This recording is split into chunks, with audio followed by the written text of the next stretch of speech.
Seeing Within from the Outside. Xiefeng, September 30th, 2024.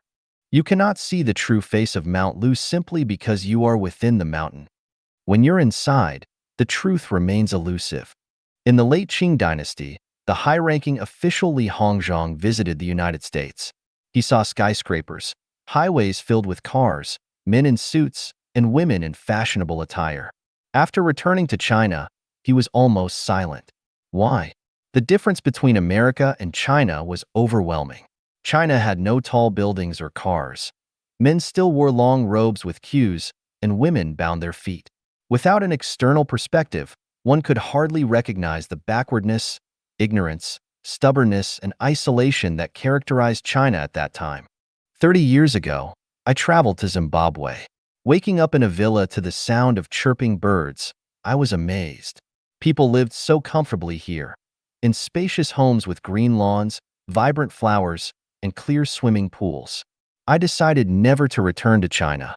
Later, I spent over a year in a modest, remote place called Kyokyol. Here, local Africans led simple lives with humble homes, basic food, and a relaxed lifestyle. They spent their days singing, dancing, and playing, living freely and happily. Though simply dressed, they kept themselves meticulously clean, often washing their clothes daily. Their floors were spotless, their lives simple but free and joyful. Looking back at China, life seemed excessively burdensome, with outer polish masking inner struggles.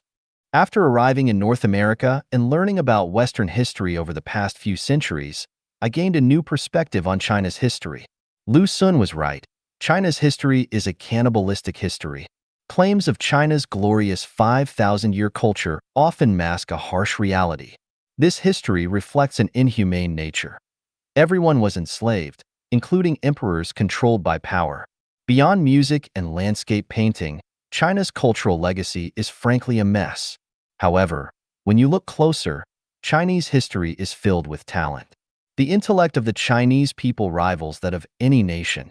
If Chinese people were allowed to freely express their creativity without repression, China would undoubtedly excel globally. Thus, we must be vigilant. As Chinese people, if we remain unaware of life outside China or of the developments in Western science, philosophy, and sociology, we will live in a space where right and wrong, true and false, black and white, are blurred. Our life perspectives, values, and worldviews become chaotic and inhumane. So, when an isolated Chinese person believes they are right, they are likely profoundly mistaken. On WeChat's video channel, I frequently encounter people's views, especially from well-known figures. They discuss human nature, advise against its flaws, advocate overcoming adversity, or crossing class boundaries. These teachings seem to encourage people not to be human, but to become wolves, ghosts, or monsters. As a result, I feel deeply pessimistic about China's future. Does this mean that developed countries like the United States, Canada, New Zealand, Australia, the United Kingdom, Germany, France, or Japan are flawless? Not at all. From the perspective of the thousand-year world, they, too, appear disturbingly flawed. Seen from the highly civilized Elysium world, Earth appears like a hell brimming with monsters and demons, akin to a prison for the condemned. Humanity remains far from true civilization. Let's now narrow the focus to individuals. The hardest thing in the world is to know oneself. Among billions globally, few truly know themselves. Many perceive others clearly but struggle to see themselves. All those who stubbornly cling to their beliefs, who assert their correctness, and who are self-centered are fundamentally ignorant about themselves and are among the hardest to save. To truly understand oneself, one must step outside their immediate environment, be it the earth, their nation, culture, or humanity. Only from an external perspective can one see things clearly.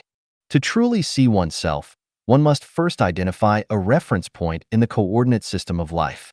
Without a reference, we remain self-assured but muddled, no different from animals, plants, or insects.